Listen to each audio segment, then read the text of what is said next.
71ാമത് Nehru trophy വള്ളംകളി final മത്സരങ്ങളിലെ പരാതികൾ തള്ളി. ഫൈനലിലെ ഫലം നിലനിൽക്കും.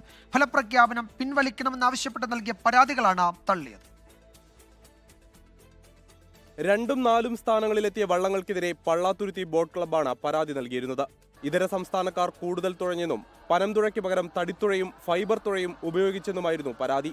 തെളിവുകൾ ഹാജരാക്കാൻ പരാതിക്കാർക്ക് സാധിച്ചില്ല. ഇതോടെയാണ് ജൂറി ഓഫ് അപ്പീൽ പരാതികൾ തള്ളിയത്. പുന്നമട ബോട്ട് ക്ലബിന്റെ നടുഭാഗം 2ാമത്, പള്ളാത്തുരുത്തി ബോട്ട് ക്ലബിന്റെ മേൽപ്പാടം 3ാമത്, നിരണം ബോട്ട് ക്ലബിന്റെ നിരണം ചുണ്ടൻ 4ാമത് എന്ന ക്രമത്തിലുള്ള ഫലമാണ് ആധികാരികമായത്. വില്ലേജ് ബോട്ട് ക്ലബ് തുഴഞ്ഞ വീയപുരം ചുണ്ടനായിരുന്നു 1ാമത്. ഫലം പ്രഖ്യാപിച്ചതോടെ ചുണ്ടൻ വള്ളങ്ങൾക്കുള്ള ബോണസ് വിതരണം അടുത്തയാഴ്ച ആരംഭിക്കും. 24 ആലപ്പുഴ. ലോകത്തെവിടെയായാലും ഏത് സമയത്തും 24 വാർത്തകളും ഓഗ്മെന്റഡ് റിയാലിറ്റി പാക്കേജുകളും എക്സ്പ്ലെയിനറുകളും വിശദമായി കാണാൻ ഞങ്ങളുടെ യൂട്യൂബ് ചാനൽ നിങ്ങൾക്ക് സബ്സ്ക്രൈബ് ചെയ്യാം.